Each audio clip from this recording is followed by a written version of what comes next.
crazy that I'm speaking about something 18 months into the future. But, this is, as many of you know, I'm exploring a run for the City Council District in this area. The current incumbent, James Vack, is term limited, so we're going to have to select a new voice in 18 months. And it's important that we all be a part of that process because, as you all know, if we're not at the table, we're on the menu, so to speak. And if we're not part of the process, other people make those decisions for us. So a little bit about myself. I worked for Senator Klein for 5 years.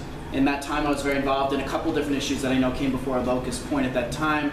I know we were always very involved in the issues with DCAS and the rent, which I think is probably going to be discussed at another point in this meeting.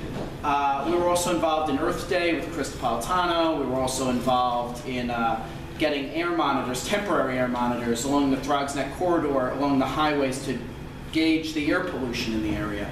So those are some of the things I worked on for about 5 years with Jeff Klein. Back, I would say, about 3 years ago, I moved on to a new opportunity. I work at Jacoby Medical Center, where I'm in the Public Relations Department.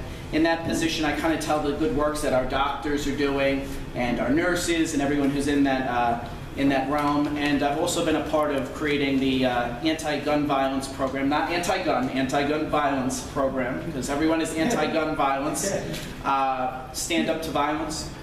Basically, it's a program that employs credible messengers, people who've turned their lives around to go mentor to many of these high-risk kids and bring down the shooting rate. And in the area where it's active, parts of the 49th and 47th precinct, it's brought down the rate tremendously. I'd love to say I oversaw all of that, but that's not true. I was just a part of the process of getting that program off the ground. In my non-9-to-5 job, and I do sleep, but in my non-9-to-5 job, I'm involved in the community. I know many of you from those roles. I'm on the 45th Precinct Community Council. I've also been involved in the New York Rising Committee, the Governor's Committee, where I know we've been successfully able to allocate, with your input, $700,000 to this facility to look into a backup generator and certain hardening of the electrical panels and whatnot, so that this area is protected if another storm hits. And then I've also worked with Al and a few others on the traffic committee meetings, which we've been talking about kind of the explosion of retail growth in the area and the fact that our infrastructure, unfortunately, has not kept up with that. So anyway, fast forward, I've decided to open a committee and explore a run for the City Council. Right now, it's just getting out there, meeting people like yourselves, having these types of meetings. But we've already seen tremendous success. In the last 6 months, over 250 people have contributed to our campaign. We've raised $23,000. We were actually recognized yesterday by the Campaign Finance Board as having the most amount of small dollar contributions. And what I'm most proud of is the fact that 75% of every dollar we've raised has been from a resident in the council district. So, it's not big special interest money with strings attached. It's from people like yourselves who have been kind enough to support me. Our average donation is only $90. I'm not hitting you all up for money. I'm just speaking about before I go there. Although if you want to, no. I'm just here today really to kind of speak about what I would like to do. And I know from what Cheryl has told me, of all the candidates, and trust me, there are a lot of people who say they're going to run, so this is a little bit like The Bachelor, except you all have the roses and you'll kind of throw them out. I would break down that I recognize that there's a crisis in confidence in many people in all institutions, particularly those in government. So kind of my agenda, if you will be relatively threefold. One, I want to democratize kind of the process by which we govern, in the sense of, and I was speaking to Joe about this before the meeting, when people say, oh, I gave money to this, or you get, it's your money.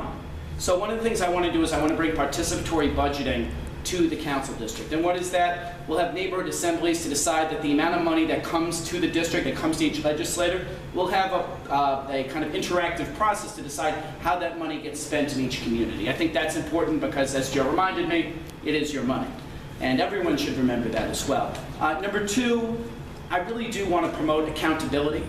I think that's always worked very well. In the sense, I want to do a town hall, if elected, which is, we're going to have to make that happen first, but if elected, I would like to do a town hall in every community every year at around the same time. Something that's scheduled, something like this, where you get a notice in your door, where people can go and present their problems. And sometimes they will be happy, and it will be a very nice meeting like this, and sometimes they will be not so happy.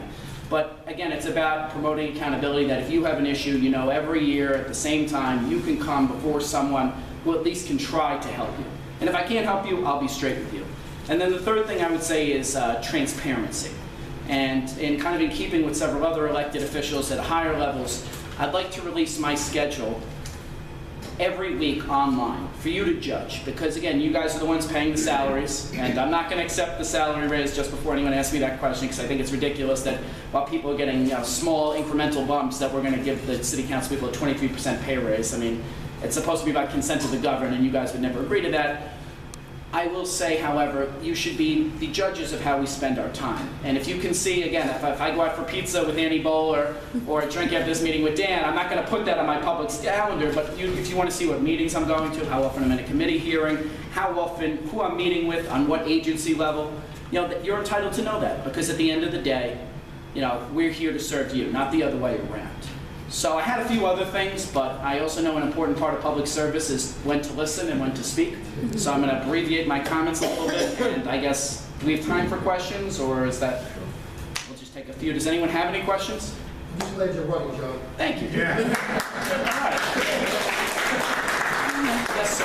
What neighborhood do you live in, sir? I live in City Island, and I'm on my civic association in City Island as well. So I know the value that these groups have, and you know, again, this is kind of the forefront of where many issues come to light in the neighborhood. So yes, I live in City Island. I've lived there 25 years.